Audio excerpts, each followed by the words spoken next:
நானும் விளையும் பூமி எது, சற்குரு வாழும் ஊர் எது, நம்பி வந்து பணிவோர்க்கு குறை தீர்க்கும் வாசல் இது. ஞானம் விளையும் பூமி எது, சற்குரு வாழும் ஊர் எது.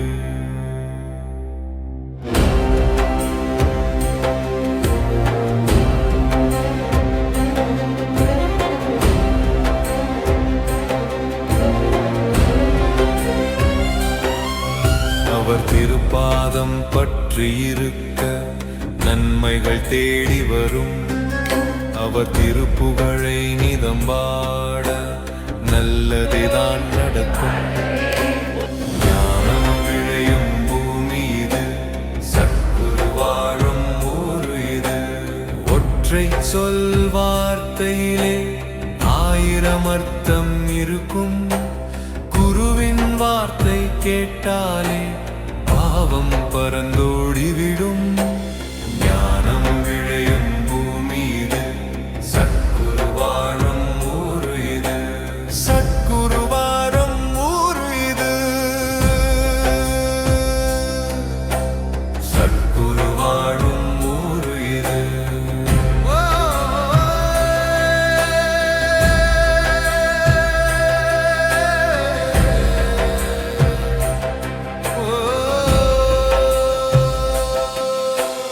ஒற்றை சொல் வார்த்தையிலே 1000 அர்த்தம் இருக்கும்.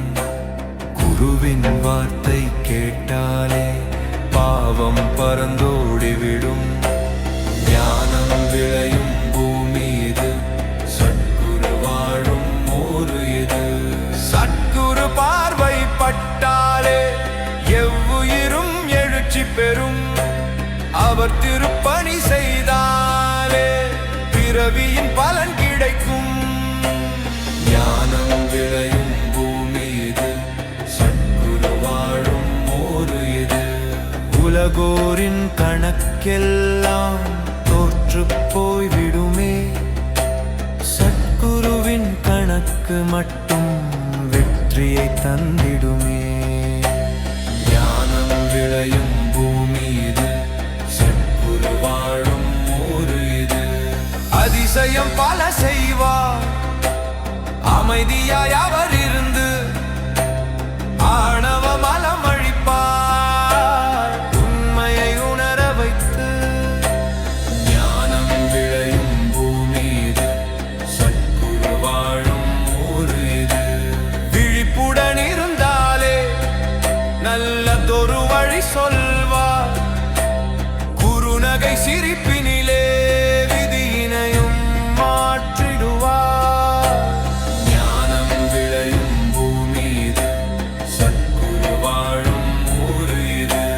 பிறப்புக்கும் இறப்புக்கும் இடையில்தானே போராட்டம். அந்த ஆட்டத்தின் இறுதியில்தான் அவன் வழி உண்மை உணர்த்தும்.